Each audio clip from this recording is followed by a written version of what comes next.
قصہ حضرت ابراہیم علیہ السلام۔ قرآن عزیز کے رشد و ہدایت کا پیغام چونکہ ملت ابراہیمی کا پیغام ہے، اس لیے قرآن پاک میں جگہ جگہ حضرت ابراہیم علیہ السلام کا ذکر کیا گیا ہے، اور حضرت ابراہیم علیہ السلام کا یہ ذکر مکی اور مدنی دونوں قسم کی کل 25 سورہ مبارکہ میں موجود ہے۔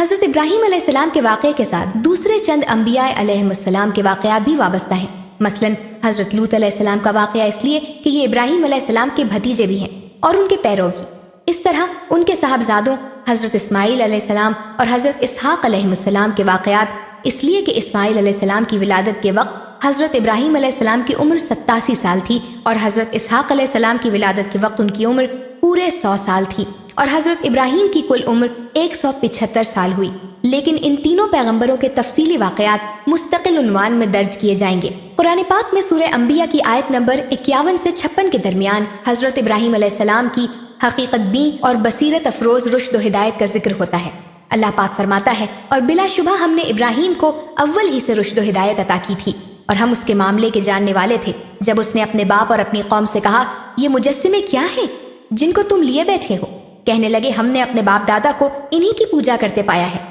ابراہیم نے کہا، بلا شبہ تم اور تمہارے باپ دادا کھلی گمراہی میں ہیں۔ انہوں نے جواب دیا، کیا تو ہمارے لیے کوئی حق لایا ہے یا یوں ہی مذاق کرنے والوں کی طرح کہتا ہے؟ ابراہیم علیہ السلام نے کہا، یہ بت تمہارے رب نہیں ہیں، بلکہ تمہارا پروردگار زمین اور آسمانوں کا پروردگار ہے، جس نے ان سب کو پیدا کیا ہے، اور میں اسی بات کا قائل ہوں۔ اور جبکہ اس جلیل القدر ہستی پر اللہ تبارک و تعالیٰ کے جود و کرم اور عطا و نوال کا فیضان بے نہایت سرعت رفتار کے ساتھ ہو رہا تھا، تو اس کا یہ نتیجہ نکلا کہ اس نے انبیاء علیہم السلام کی صف میں نمایاں جگہ پائی، اور اس کی دعوت و تبلیغ کا محور اور مرکز دین حنیف قرار پایا۔ اس نے جب یہ دیکھا کہ قوم بت پرستی، ستارہ پرستی اور مظاہر پرستی میں اس قدر منہمک ہے کہ اللہ تبارک و تعالیٰ کی قدرت مطلقہ اور اس کی احدیت اور صمدیت کا تصور بھی ان کے قلوب میں باقی نہیں رہا، اور ان کے لیے اللہ کی وحدانیت کے عقیدے سے زیادہ کوئی اچنبے کی بات نہیں رہی، تب اس نے کمر ہمت چست کی اور ذات واحد کے بھروسے پر ان کے سامنے دین حق کا پیغام رکھا اور اعلان کیا،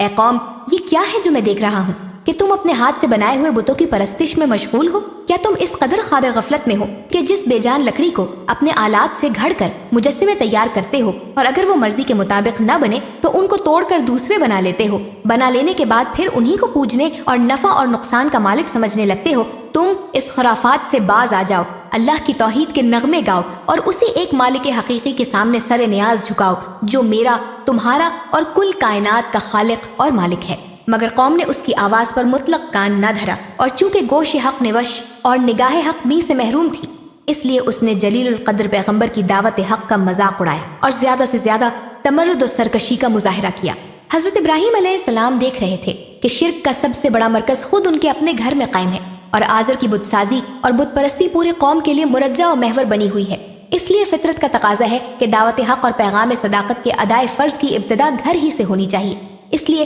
حضرت ابراہیم علیہ السلام نے سب سے پہلے اپنے والد آزر ہی کو مخاطب کیا اور فرمایا، اے باپ، خدا پرستی اور معرفت الہی کے لیے جو راستہ تو نے اختیار کیا ہے اور جس کو آباء و اجداد کا قدیم راستہ بتلایا ہے، یہ گمراہی اور باطل پرستی کی راہ ہے، اور صراط مستقیم اور راہ حق صرف وہی ہے جس کی دعوت میں دے رہا ہوں۔ اے باپ، توحید ہی سرچشمہ نجات ہے، نہ کہ تیرے ہاتھ کے بنائے ہوئے ان بتوں کی پرستش اور عبادت۔ اس راہ کو چھوڑ اور توحید حق کی راہ کو مضبوطی کے ساتھ اختیار کر، تاکہ تجھ کو اللہ کی رضا اور دنیا اور آخرت کی سعادت حاصل ہو۔ مگر افسوس کہ آزر پر حضرت ابراہیم علیہ السلام کی اس پند و نصیحت کا مطلق کوئی اثر نہیں ہوا، بلکہ قبول حق کی بجائے آزر نے بیٹے کو دھمکانا شروع کیا، کہنے لگا کہ ابراہیم، اگر تو بتوں کی برائی سے باز نہ آئے گا تو میں تجھ کو سنگسار کر دوں گا۔ حضرت ابراہیم علیہ السلام نے جب یہ دیکھا کہ معاملہ اب حد سے آگے بڑھ گیا، اور ایک جانب اگر باپ کے احترام کا مسئلہ ہے تو دوسری جانب ادائے فرض، حمایت حق اور اطاعت امر الہی کا سوال، تو انہوں نے سوچا اور آخر وہی کیا جو ایسے برگزیدہ انسان اور اللہ کے جلیل المرتبت پیغمبر کے شایان شان تھا۔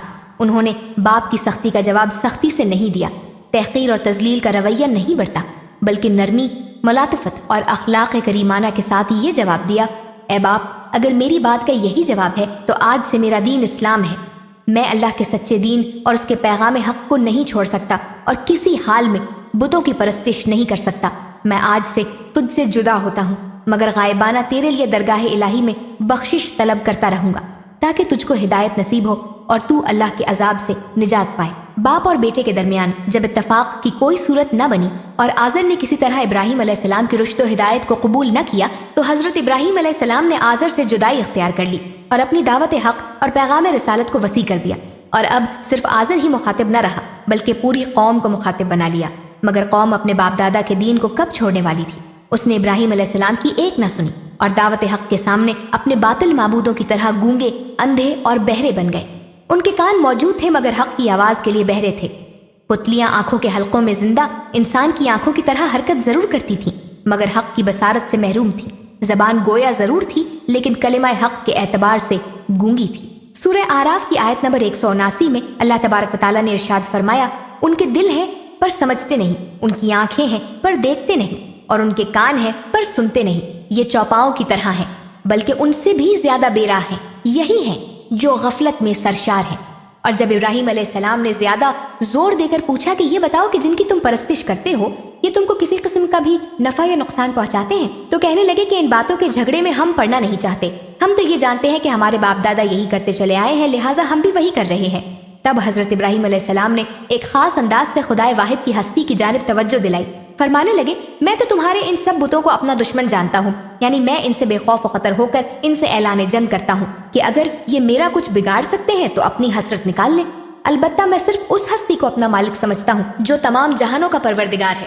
جس نے مجھ کو پیدا کیا اور راہ راست دکھائی، جو مجھ کو کھلاتا پلاتا یعنی رزق دیتا ہے، اور جب میں مریض ہو جاتا ہوں تو مجھ کو شفا بخشتا ہے، اور جو میری زیست اور موت دونوں کا مالک ہے، اور اپنی خطا کاری کے وقت جس سے یہ طمع کرتا ہوں کہ وہ قیامت کے روز مجھ کو بخش دے، اور میں اس کے حضور میں یہ دعا کرتا رہتا ہوں، اے میرے پروردگار تو مجھ کو صحیح فیصلے کی قوت عطا کر اور مجھ کو نیکوکاروں کی فہرست میں داخل کر، اور مجھ کو زبان کی سچائی عطا کر اور جنت نعیم کے وارثوں میں شامل کر۔ مگر آزر اور قوم آزر کے دل کسی طرح قبول حق کے لیے نرم نہ ہوئے اور ان کا انکار حد سے گزرتا ہی رہا۔ حضرت ابراہیم علیہ السلام کی قوم بت پرستی کے ساتھ ساتھ کواکب پرستی بھی کرتی تھی، اور ان کا یہ عقیدہ تھا کہ انسانوں کی موت اور حیات، ان کا رزق، ان کا نفع اور نقصان، خشک سالی اور قحط سالی، فتح و ظفر اور شکست و ہزیمت، غرض تمام کارخانہ عالم کا نظم و نسق کواکب اور ان کی حرکات کی تاثیر پر چل رہا ہے، اور یہ تاثیران کے ذاتی اوصاف میں سے ہے، اس لیے ان کی خوشنودی ضروری ہے اور یہ ان کی پرستش کے بغیر ممکن نہیں۔ اس لیے حضرت ابراہیم علیہ السلام نے جس طرح ان کو ان کے سفلی معبودان باطل کی حقیقت اور اشگاف کر کے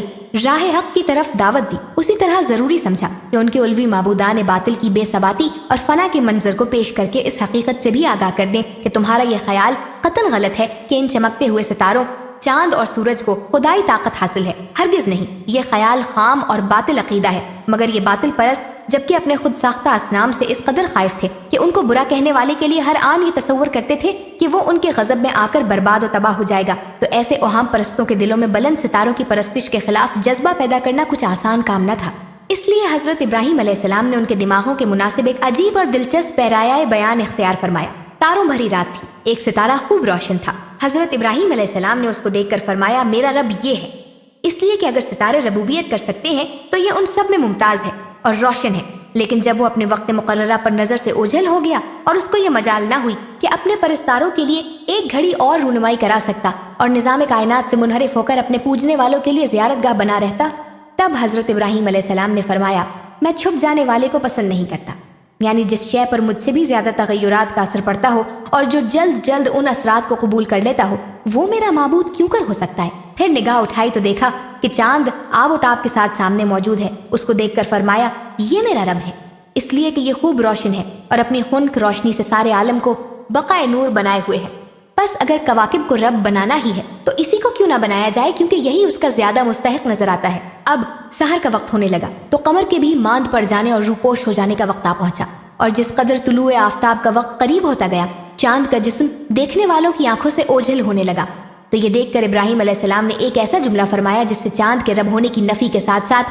اللہ تبارک و تعالیٰ کی ہستی واحد کی جانب قوم کی توجہ اس خاموشی کے ساتھ پھیر دی جائے کہ قوم اس کا احساس بھی نہ کر سکے، اور اس گفتگو کا جو مقصد وحید ہے، یعنی صرف خدائے واحد پر ایمان، وہ ان کے دلوں میں بغیر قصد اور ارادے کے پیوست ہو جائے۔ فرمایا، اگر میرا حقیقی پروردگار میری رہنمائی نہ کرتا تو میں بھی ضرور گمراہ قوم ہی میں سے ایک ہوتا۔ بس اس قدر فرمایا اور خاموش ہو گئے، اس لیے کہ ابھی اس سلسلے کی ایک کڑی اور باقی ہے اور قوم کے پاس ابھی مقابلے کے لیے ایک ہتھیار موجود ہے، اس لیے اس سے زیادہ کہنا مناسب نہیں تھا۔ تاروں بھری رات ختم ہوئی، چمکتے ہوئے ستارے اور چاند سب نظر سے اوجھل ہو گئے، اس لیے کہ اب آفتاب کا رخ روشن سامنے آ رہا ہے۔ دن نکل آیا اور وہ پوری آب و تاب سے چمکنے دمکنے لگا۔ ابراہیم علیہ السلام نے اس کو دیکھ کر فرمایا، یہ ہے میرا رب، کیونکہ یہ کواکب میں سب سے بڑا ہے اور نظام فلکی میں اس سے بڑا ستارہ ہمارے سامنے دوسرا نہیں ہے۔ لیکن دن بھر چمکنے اور روشن رہنے اور تمام عالم کو روشن کرنے کے بعد وقت مقررہ پر اس نے بھی عراق کی سرزمین سے پہلو بچانا شروع کر دیا اور رات کی تاریکی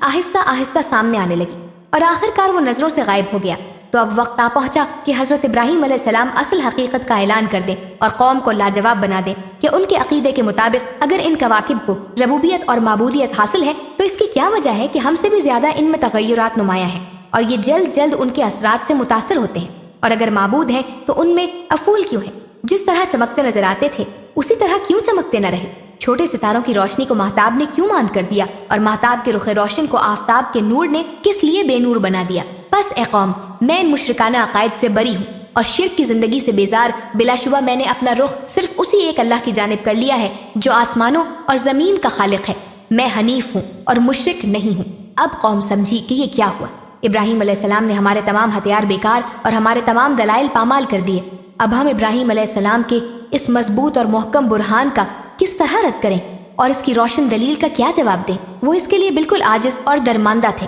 اور جب کوئی بس نہ چلا تو قائل ہونے اور صدائے حق کو قبول کرنے کے بجائے ابراہیم علیہ السلام سے جھگڑنے لگے اور اپنے معبودان باطل سے ڈرانے لگے کہ وہ اس توہین کا تجھ سے ضرور انتقام لیں گے اور تجھ کو اس کا خمیازہ بھگتنا پڑے گا۔ حضرت ابراہیم علیہ السلام نے فرمایا، کیا تم مجھ سے جھگڑتے ہو اور اپنے بتوں سے مجھ کو ڈراتے ہو، حالانکہ اللہ تعالیٰ نے مجھ کو صحیح راہ دکھا دی ہے اور تمہارے پاس گمراہی کے سوا کچھ نہیں۔ مجھے تمہارے بتوں کی مطلق کوئی پرواہ نہیں، جو کچھ میرا رب چاہے گا وہی ہوگا۔ تمہارے بت کچھ بھی نہیں کر سکتے۔ کیا تم کو ان باتوں سے کوئی نصیحت حاصل نہیں ہوتی؟ تم کو تو اللہ کی نافرمانی کرنے اور اس کے ساتھ بتوں کو شریک ٹھہرانے میں بھی کوئی خوف نہیں آتا، جس کے لیے تمہارے پاس ایک دلیل بھی نہیں ہے، اور مجھ سے یہ توقع رکھتے ہو کہ خدائے واحد کا ماننے والا اور امن عالم کا ذمہ دار ہو کر میں تمہارے بتوں سے ڈر جاؤں گا؟ کاش کہ تم سمجھتے کہ کون مفسد ہے اور کون امن پسند۔ صحیح امن کی زندگی اسی شخص کو حاصل ہے جو خدائے واحد پر ایمان رکھتا اور شرک سے بیزار رہتا ہے، اور وہی راہیاب ہے۔ بہرحال اللہ تعالیٰ کی یہ وہ عظیم الشان حجت تھی جو اس نے ابراہیم علیہ السلام کی زبان سے بت پرستی کے خلاف ہدایت اور تبلیغ کے بعد کواکب پرستی کے رد میں ظاہر فرمائی